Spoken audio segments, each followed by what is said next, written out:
Welcome to the circle. So good to have you here. If you're new, I'm so grateful you're here. I hope to leave you better than I found you. If you're returning, then I'm blessed because you're back, and I hope to continue to provide some value. So, I love my life, but I'm realizing more than ever that it's not an accident. Like, it's not because I'm so rich, because I'm not. It's not because I'm so smart. I'm definitely not. It's not because I'm so good looking. Well, maybe okay. It's definitely not because I have a full head of hair. It's definitely not because I compare myself to others. It's because of the way that I've designed my life. And I can't say I did it on purpose because it's been going on for 30 or 40 years. But I want to share with you the blueprints to what I now know to be the secret, the silver bullet, right? We're all looking for that thing. And I really believe this is that thing. So I want to share this blueprint with you so that you can live a life that's intentional and joyful and not by accident. Because at the end of the day, you have two choices, right? You're either going to design your life, be the curator, be the choreographer of the life you want to live, or it'll be designed by those around you. So it's really important to figure that out. And the sooner you figure it out, whether you're listening to this and you're 15 or you're 75, there's still time to do it and you can take control. This morning, starting the day meditating, watching the sunrise, it was so brilliant. Like, it is so easy here in LA to hear the traffic, to hear the city, to hear the chaos, but it takes a little more effort to hear the birds chirping. I feel like the sounds between the sounds are what's so magical. I sat there and it was like, I felt like the sunrise and the symphony were designed for me. It was just the most beautiful way to start the day. So what I want to share with you is what I refer to as my pyramid of joy, right? That pyramid has three sides. The base of the pyramid is best self, okay? And that's what I've talked about in the podcast so many times.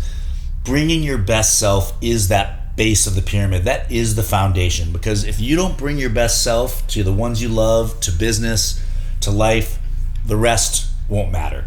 One side of the pyramid is best skills. I think whatever you do, you need to be great. You should always be focusing on being the best you can be. And then the other side of that pyramid is high standards.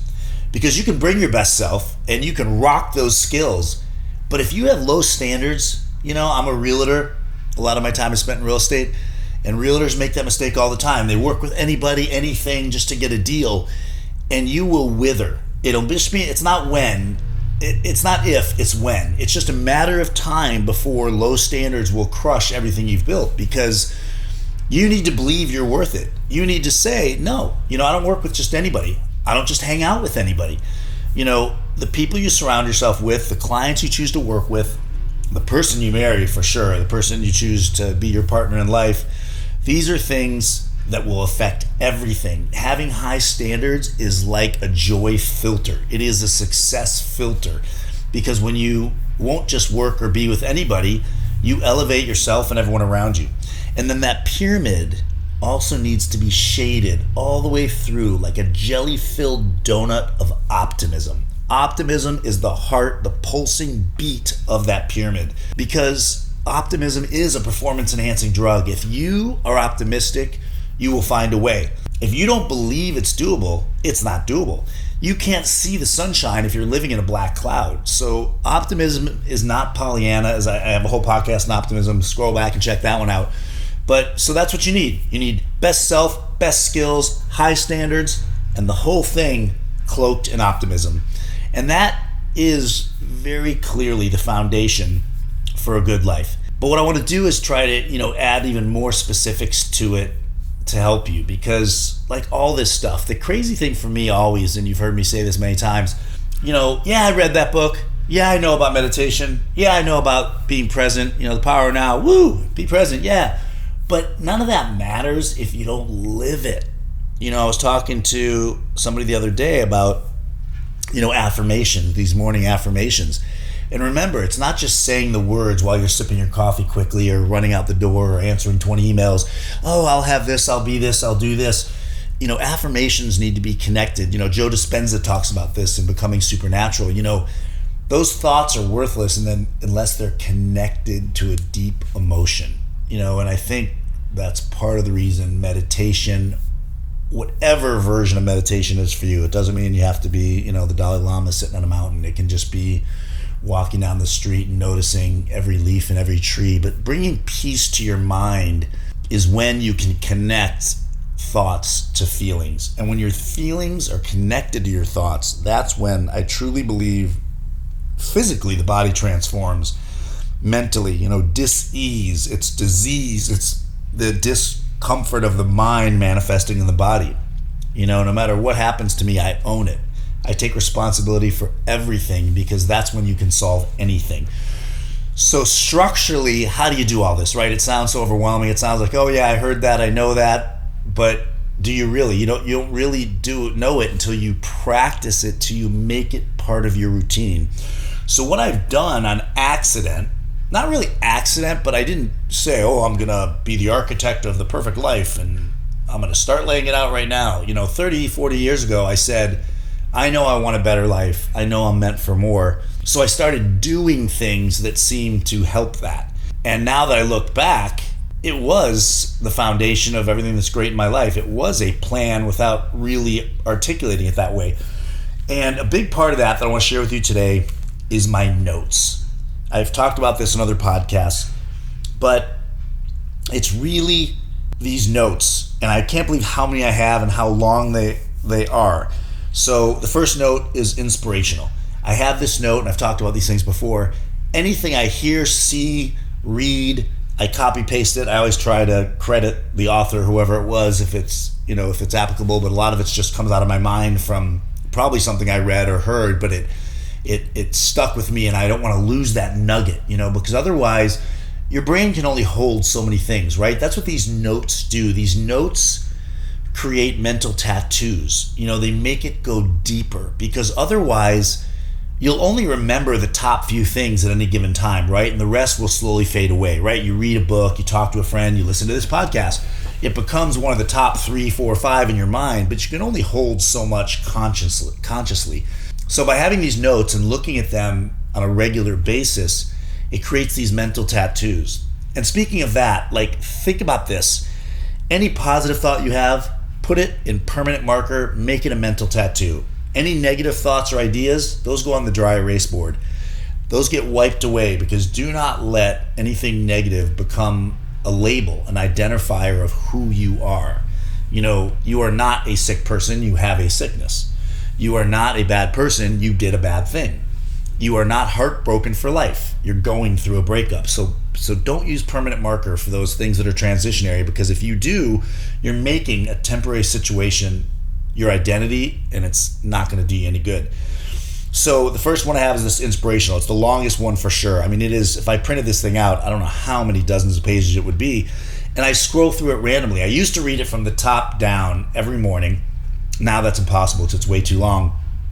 So what I do now is I just whiz with my finger, and wherever it lands, I start reading there for a few minutes, so that these things stay embedded in my mind. This goes out to you, Sabine, this wonderful woman I know. She said to me, I finally get it. When you use the analogy of learning a language, now it makes sense to me. When you first learn a language, it's like como está usted. You're literally so focused on translating each word that you sound like a robot, and it's not flowing. But the more you learn, the more you study, the more conversations you have, the more you're willing to be laughed at because you're just going for it. Then all of a sudden you start dreaming in that language, right? It becomes part of your wiring. You rewire your brain and the way you think, and it becomes natural. And if you ask, how can I do that? Well, there's the answer. It's a slow rewiring. It's being comfortable that the compound effect of these daily thoughts you program will start to stick and will start to become part of your being. And that's what this inspirational log does for me. Love, Nadia. Again, I write down, that's my beautiful wife, the woman of my dreams. Every day I write down something I love about her, and eventually it starts repeating. There's so much love about her, but it's okay if I say it a second time. Her eyes are like the sunrise to me. I love her strength. I love her spirit. I love that she loves who she is unapologetically. Another note, is I am grateful. Again, every day writing down something you're grateful for. It sounds silly maybe, but it's not. This is real. And again, this goes out to anybody listening who wants to make a change in their life. I always say, if you can wake up and say, I love my life, keep doing exactly that, assuming you're not hurting anybody, I hope. But if you're not loving your life, then be honest with yourself. What needs to change? What specifically can I do today to start making that change? And one thing I know doesn't work is retelling the same stories and doubling down on your stories, because that's not going to help you. Power questions. That's another note I have. I write down all the greatest questions I hear. One of the simplest ones is, when somebody says something, you just say, is that true? And you pause, because when you say, is that true? Can you know that that's absolutely true? You're not trying to be right, because being right is always a mistake, but you're helping that person go deeper in their thoughts to articulate, maybe it's not true, or maybe there's a reason why it's not true. So these power questions are great for the people you love and for your business. And then I have my list, which I've done a whole separate podcast on, my top 10 for a great life, which actually has 15, because I've tried to drill down all these amazing things into what I feel like are the real powerful ones, the ones that really are the rocket fuel of a great life. Because we can all only do so much, take in so much, be so much, think so much. So find the stuff that is the most meaningful to you. I started a new note not too long ago, about 6 months ago, called The Good Stuff. I am telling you, do not watch news, do not read news. You are not a hero because you're informed. I'd rather be uninformed and joyful than super knowledgeable and miserable. And especially now with politics and all this stuff, man, there is just nothing that's going to bring darkness to your life more than going down those rabbit holes.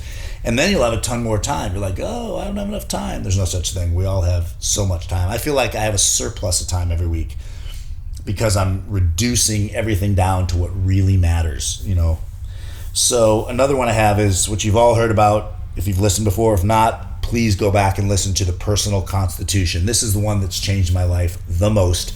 It is my internal compass. It is that thing that, I have this internal needle that just sticks at true north. I know who I am. I know who I want to be. I know what I want to accomplish in this life. And it's so rewarding. If you don't have a filter with which to take in the incredible amount of noise that comes into your life, you'll never be able to manage it. Or if you do, it'll just be luck or random, or you'll have good days and bad days. But if you have your personal constitution, it gives you a ton of clarity. Another one I have is quotes. Very cliche, everyone's done it, nothing new. But again, remember, it's the cliche stuff that's so powerful. There's a reason why it's a cliche, because it's been around forever. Everybody's looking for this, new silver bullet instead of just looking at what's right in front of them. Like, here it is. This is the magic. Just do it. And these quotes are so powerful. And again, if you reread them, like the Nelson Mandela one, I love it. If he said when he was walking out of prison, if I don't forgive my captors, it's like, injecting myself with poison in an effort to hurt them. It's only you that's going to suffer. When you reread these quotes regularly, it reminds you, it puts you back on track. All this stuff I'm talking about is like the subliminal captain of your ship. It's the rudder tapper. It's the thing that's just, when you start to get off course, tut, tut, tut, there's this little tap that puts you back on course. And if you don't do some version of this regularly, by the time you realize you're off course, you're 100 miles from where you're trying to go. If you practice this stuff, then you barely get off course. You're correcting right away. And like I always say, I fail regularly, I fail often. And I even say to people, the key to success is to fail fast, fail often. The more you fail, the quicker you fail, the quicker you learn, the better you get. So don't, I've been guilty in my life of judging myself, like really judging myself. Real estate can get very heated with negotiations, and I'm not proud of some of my reactions and responses over the years. It's like, but you can't beat yourself up. What you can do is say, all right, what did I do? What could I have done better? And how am I going to be better moving forward? And that's what I keep doing, and I keep getting better. So don't let setbacks be, gargantuan potholes. Take them for what they are. Just a little bump in the road, and you're back on track. I have another one that just says listen. And it's a reminder of all the listening techniques, all the way to listen instead of talk, as I sit here and ramble on in my podcast, right?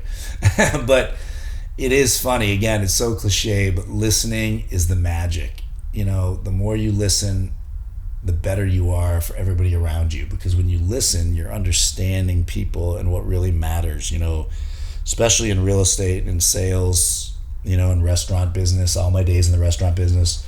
I used to say to, my servers and stuff, we're not here to sell anybody a special. In real estate, I'm not here to sell anybody a house.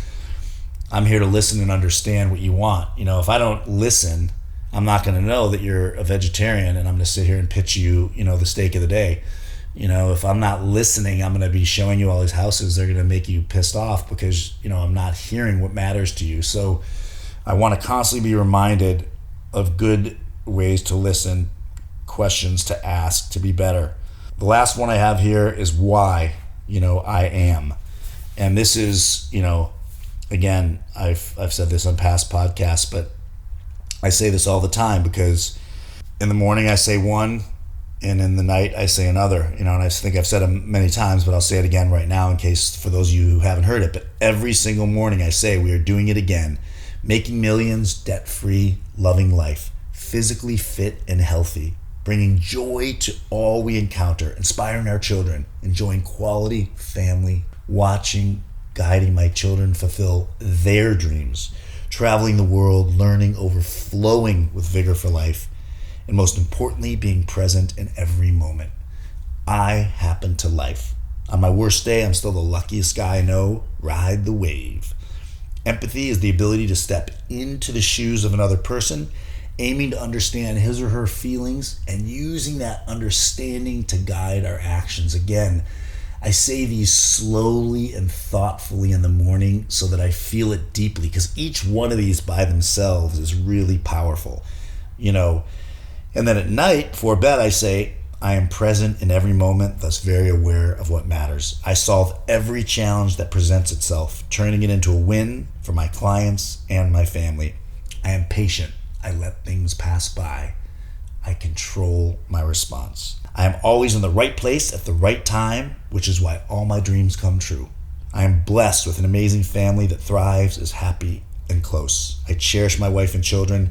They cherish me. We always take care of each other. I have more money than I need. I'm so wealthy, I'm able to use it to do so much good. I am healthy, strong, full of life, happy, and grateful. These are things I've been saying for decades, slightly tweaked, but it is amazing the brainwashing that happens. You start changing the way you act, the way you think, the way you respond to other people. You stop being an injustice collector. You stop going around pointing out, thinking, identifying what everyone's doing wrong. Instead, you start thinking about what you can do right. Happiness is getting, joy is giving. Figure out how you can live your best life by bringing joy. Think about that pyramid. Think about maybe creating some of these notes, or think about forgetting all this if it doesn't land with you. It's only about trying to help you be the best of you, and you have to figure that out. I hope this is helping you do that. All the best. Much love. Have a beautiful day.